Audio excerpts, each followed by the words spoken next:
عن أبي ذر عن النبي صلى الله عليه وسلم قال الرسول وحول 3 لا يكلمهم الله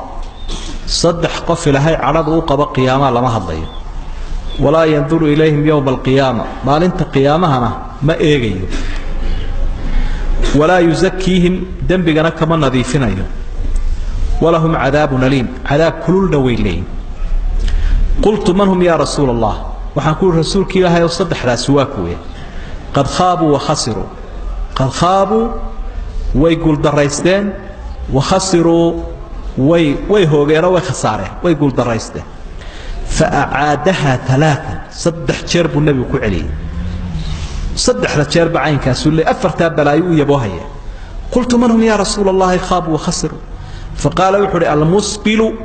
وقفك وانك قنتي سجيده والمنان يدد كددك أمنا شيكتا وحسيه والمنافق سلعته يك ألاتي سكس عدسية بالحلف الكاذب دار بينه أو الفاجر أما بالحلف الفاجر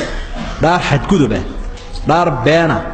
أيو كوينة يا لابتيس وحانو صاصين أمر لغا سينين أيو شيغية صدح لا قفك النبي بلا يدا أو يباها عن أبي ذر عن النبي بهذا قال المنان الذي لا يعطي شيئا إلا منه شيء كالصبحية ومن الشيغاني معه حسير كالقاضي يا أصحابي أما حديثكم بس كالقاضي يا قفك وحي وبحية كذبت طول الشيغيس ومعناها منان وصيغة المبالغة أما وفعل حرفة شيغية وحو حرفتي سيبان نقطي أما وحريف كويهاي إنه آدو نحناحيه أو حييسيه أو dadka ugu faana wuxuu sheego wuxuu bixiyo ayuu ka daba dhacay uu sheegay marka manaan waa ka aad buu bana sheeganaya qofkaasi ama kii uu siiyaa ugu mana sheegta ama cid kale kaasaanu siinay oo sawtaanu ku siinay oo sawtaanu yeelnay oo saasaan yeelay waxaas weey jamaaca shaahidka aynu arkayna waxa weey al-muslim bilbaa halkan ku jira mara intaasi ka raacday maro aad hoos u dhigtayo musiibadaasi ka raacaysa maxaa kugu wata halla wax kugu wata ma jiro marka waa dhaqanka ummadaha gaalada ah in ragga iyo dumarka la isweydaariyo oo sidii islaamku uu ka doonayay ragga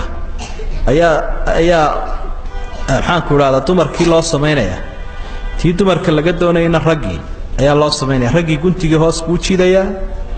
dumarkiina kor bay u qaadaya ilaa bawdiyaha ay haafkeedu taagan inaagta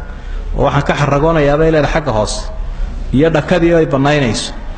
ninkiina surwaalkii uu jiidaya marka surwaal haduu yahay